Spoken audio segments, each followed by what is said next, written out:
Rebonjour Fabien. Salut Lucas. Pour ce deuxième passage, étant donné que j'ai totalement choqué le premier. Comment vas-tu? Est-ce que tu peux nous parler un petit peu de ce qu'on fait ici aujourd'hui? Eh bien Lucas, je vais très bien. Je vais très bien, surtout aujourd'hui à 16h54, à 6 minutes avant la remise des trophées. 6 minutes de la libération. De la libération, on va pouvoir récompenser les hackers éthiques, remettre les trophées. On a 4 trophées à remettre avec le premier de la compétition, la meilleure collaboration, le meilleur rapport, la vulnérabilité la plus fun. Okay. Tout ça remis en mode remise des Césars avec les ONG, donc bien préparé, donc ça va être vraiment chouette. Beaucoup de suspense? Sur le premier de la compétition, non, parce qu'il est bien devant le premier. Un match terrible. Mais ouais, c'est ça. Mais sur les 3 autres prix, ouais, pas mal de suspense. Et surtout, on a aussi des super lots. Je pense que ça va plaire et ça va être chouette. Donc non, tout va très bien et c'est une belle journée. Ok. J'ai eu le temps, depuis ce matin, d'interroger toutes les ONG présentes aujourd'hui et pour voir un petit peu comment est-ce que le lien s'est fait entre Hack4Values et elle. Une chose qui revient souvent, c'est « Ah bah écoutez, j'ai parlé avec Fabien et… » Donc bon, outre la private joke, le constat de ces différents entretiens, c'est qu'il y a un cœur de personnes qui se sont bougées au début du projet pour rendre ça possible et ensuite tout le monde s'est greffé et maintenant ça commence à avoir sa propre vitesse, sa propre inertie. Pourquoi tu as voulu lancer ça au début? C'est quoi l'igniter?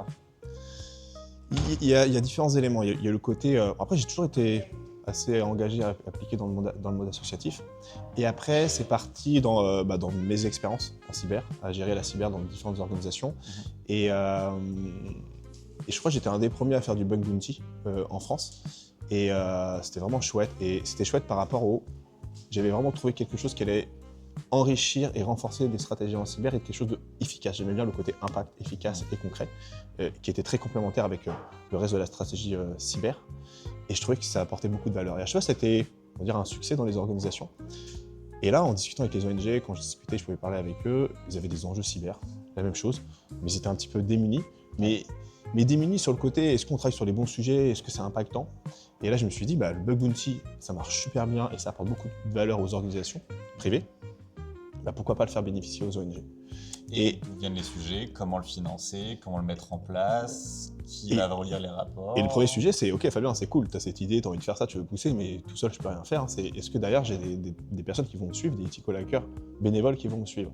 Et ce qui m'a rassuré, ce qui m'a donné envie, c'est aussi cette énergie de la communauté qui me disait « C'est Fabien, on a une expertise, la mettre à disposition et on a un impact positif. Waouh, c'est chouette aussi pour nous, ça nous fait plaisir, c'est aussi un peu une forme de reconnaissance et puis on aime faire ça, ça nous permet de soutenir des causes mais en apportant avec notre expertise et avoir une autre contribution. Donc il y avait aussi cette communauté qui m'a donné envie de le faire, de me dire voilà, je ne vais pas être tout seul, on va le faire ensemble. Tu sais que moi je suis arrivé il y a 1 an et demi, 2 ans je pense, côté Hack4Values, il y avait déjà un entrain, il y avait déjà un cycle de triage, il y avait déjà des programmes qui avaient été onboardés. Ça fait combien de temps que ça tourne maintenant? 2021. 4 ans. Depuis 4 ans que ça tourne, là aujourd'hui on a une vingtaine d'ONG, on a à peu près une communauté de 50 hunters actifs sur le sujet. C'est pas encore assez. C'est pas encore assez. Et c'est là que je rebondis sur le point que tu dis, le côté un peu financement, parce que voilà, ce sont que des bénévoles. Je t'avoue aussi, à une époque, c'était plus simple pour moi. Une grosse partie du staff, c'était mon équipe chez ManoMano. On a déjà couvert l'overlap entre le staff Stack, le staff ManoMano, voilà, le staff Hack4Values. Donc c'était facile de dire à mes équipes, là les gars, on fait du Hack4Values et là on fait telle chose. Là maintenant, on est un peu tous aux 4 coins de la France, avec d'autres responsabilités et tout. Donc c'est un enjeu, c'est du bénévolat, donc c'est un enjeu de trouver du temps. Mais comme tu l'as dit, le cœur est là, l'énergie est là. Mais maintenant, on veut passer à une vitesse supérieure et surtout avoir plus d'impact. Aujourd'hui, pour avoir plus d'impact, il faut qu'on protège plus d'ONG. Pour protéger plus d'ONG, je dois augmenter ma communauté de ethical hackers. Pour augmenter ma communauté, il faut que j'ai une équipe de triagers chez Hack4Values qui soit plus grande pour animer cette communauté, pour recruter les ethical hackers et faire le lien entre la communauté et les ONG. Et effectivement, aujourd'hui, il y a un gros travail de recherche de financement pour faire des events comme ça. Mais ça j'y arrive. J'ai trouvé des sponsors ad hoc, des sponsors one-shot pour faire ces events, ça j'y arrive. Mais trouver vraiment du financement plus long terme pour pouvoir aller avoir des équipes internes, avoir nos premiers salariés, nos premiers triagers, presque permanent ou à temps plein dessus. Passer d'assaut à ONG presque. C'est ça, et d'être structuré, d'avoir une structure qui va permettre de grossir et tout.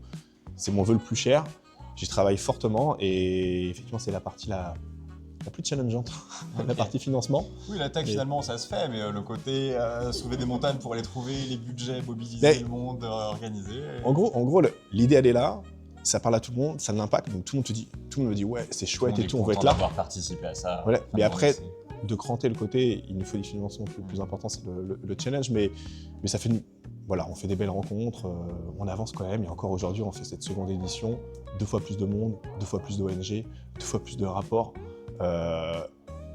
encore mieux organisé que l'année dernière, même si l'année dernière, je trouvais que c'était super bien débrouillé, encore très bien, donc non, t'as un Fabien heureux, et puis surtout, toute mon équipe du staff est là, les ONG sont là, la communauté est là, donc physiquement de voir les gens et d'être ensemble, c'est chouette. Une journée paisible pour beaucoup de chaos, mine de rien. C'est clair, c'est vrai. Contrôler. C'est beau ça. Est-ce que tu veux faire un petit appel, que ce soit pour remercier les sponsors de cette édition, que ce soit pour appeler des nouveaux bénévoles côté triage, hunt, autres? Déjà, vraiment remercier on a 4 partenaires aujourd'hui qui sont Formal, Orange Cyberdéfense, Recorded Future et Marque Digital. Et grâce à eux, on peut organiser ce genre d'événement, et surtout, ils nous soutiennent pour qu'au quotidien, on puisse monter cette initiative. Parce qu'il ne faut pas oublier, on parle de live hacking, mais Hack for Values, c'est toute l'année. C'est du bug bounty toute l'année. Et grâce à ces partenaires, on peut faire ça toute l'année.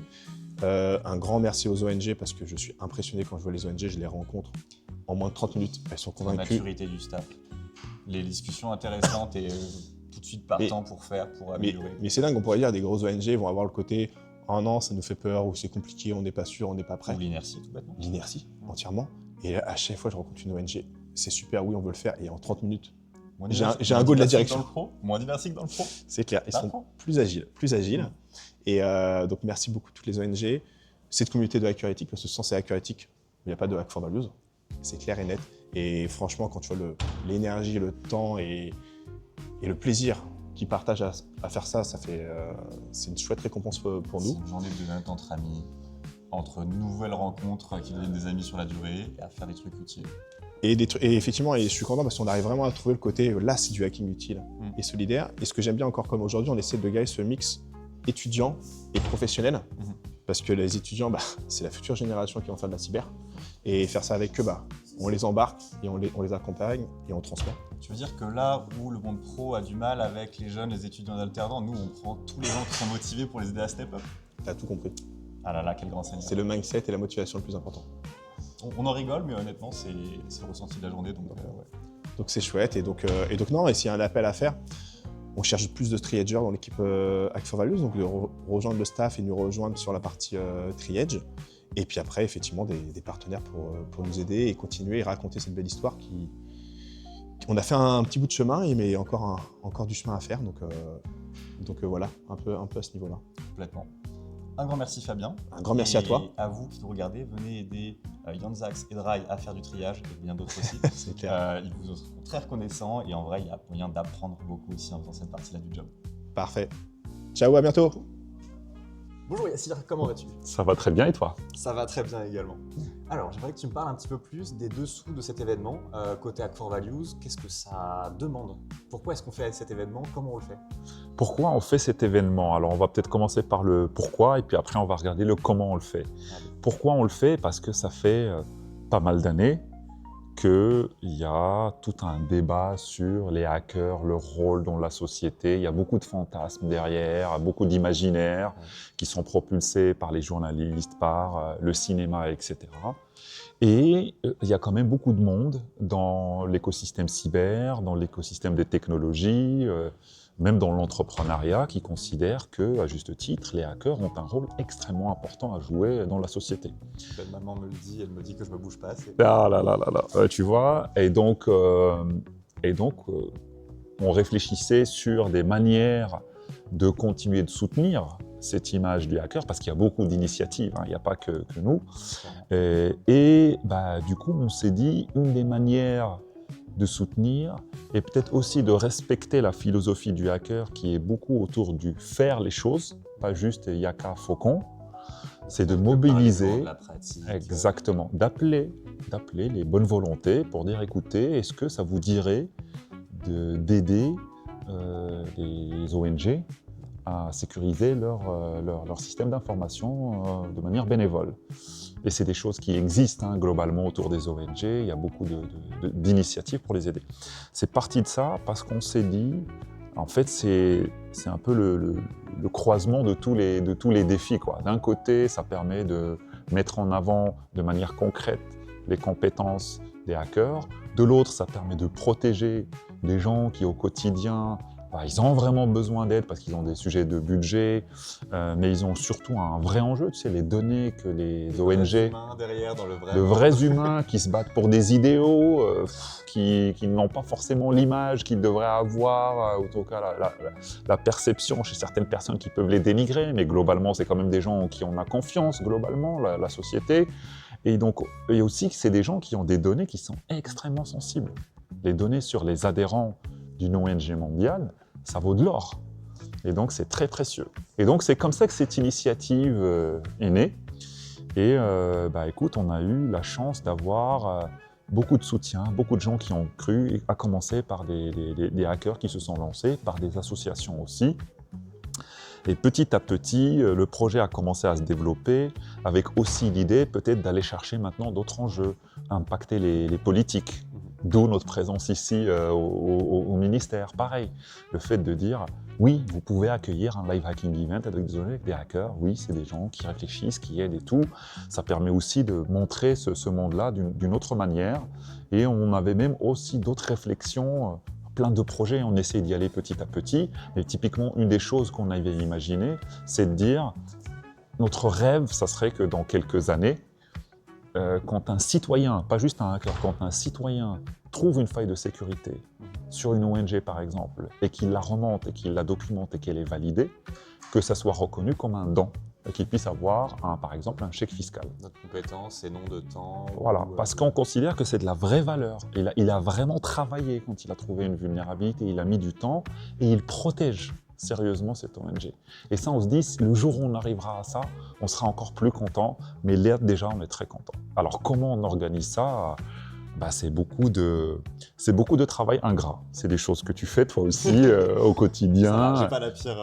Oui, mais c'est ça. C'est des gens qui donnent d'eux-mêmes, qui travaillent sans relâche, qui se font critiquer, des fois qui se font insulter, des gens qui ne sont pas contents. Kuromata est là, qui est en train de saigner tous les programmes, pour la bonne cause évidemment, n'a pas l'air de travailler. Il a le sourire aux lèvres, il est là en train de vivre sa meilleure vie. C'est génial, c'est génial.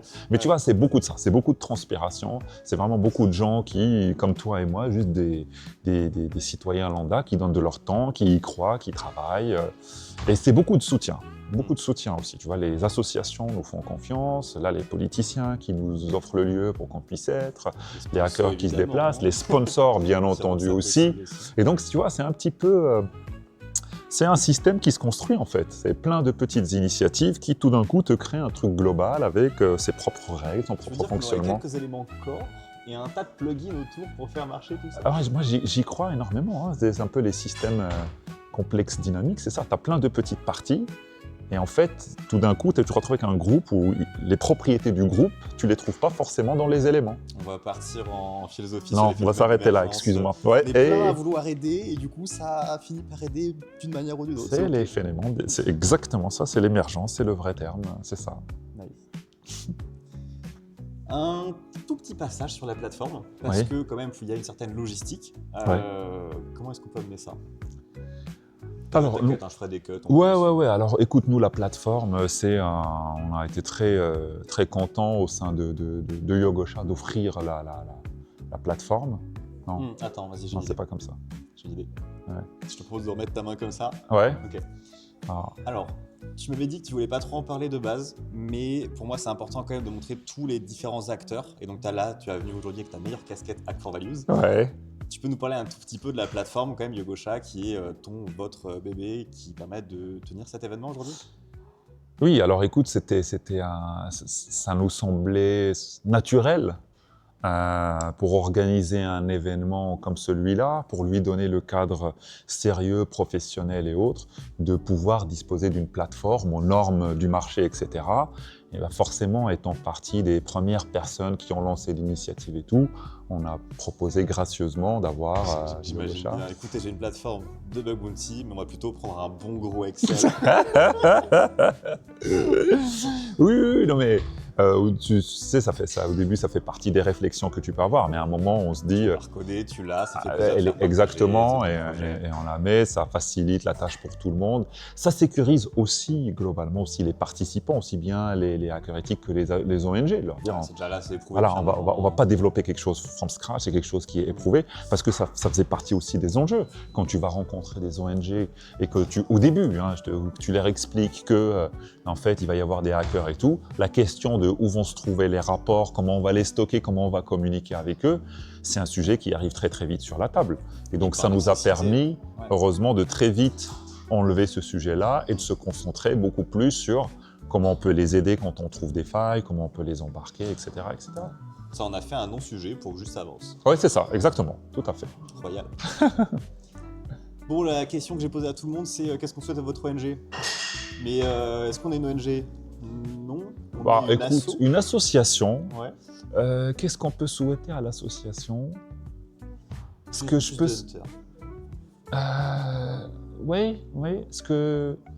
Tu sais, moi, ce que je peux souhaiter à l'association, d'abord, c'est qu'elle dure. C'est que ça ne soit pas quelque chose d'anecdotique, c'est que ça soit quelque chose qui s'installe dans le paysage français et pourquoi pas ailleurs, européen, ou que ça donne une idée à d'autres associations pour faire les mêmes choses, mais que ça dure. Ça, c'est la première des choses. Et la deuxième des choses, j'espère que dans pas très longtemps, personnellement, à titre personnel, mais peut-être aussi pour d'autres personnes, on ne restera pas indispensable. Que d'autres personnes prendront la relève et que ça pourra tourner d'elle-même et qu'on sera juste ceux qui ont peut-être lancé la machine. Les meilleures histoires sont celles où il y a des relais, des gens qui reprennent le flambeau Des évolutions sur la durée, parce qu'à un moment tu fatigues, parce qu'aussi au bout d'un moment tu perds ta capacité à sortir des sentiers battus. Et il y a aussi un côté sain à ce qui est du sang neuf. Pas de monopole, Ça vient avec des risques aussi, Ouais. avoir des gens qui font dérailler, mais il faut accepter que l'initiative t'échappe et qu'il y ait d'autres gens qui la prennent, peut-être de la société civile, qui l'institutionnalisent. Franchement, ça, pour moi, ça serait l'aboutissement du truc, ça serait magnifique. Top. Je pense que tu m'as offert la meilleure conclusion, à savoir, tu veux que l'assaut dure. Ouais. Et certaines ONG ont dit, nous, ce qu'on veut, c'est ne plus exister. Wow. On veut ne plus être nécessaire. Ouais. On veut qu'il n'y ait plus de problèmes de faim dans le monde, par exemple. Ah ouais, bah oui. Et on sait qu'il y aura toujours des bugs informatiques, donc nous, on n'est pas là. Ouais, on c'est ça. de durer. Merci beaucoup, Yacine. Mais je t'en prie, Lucas. Merci à toi.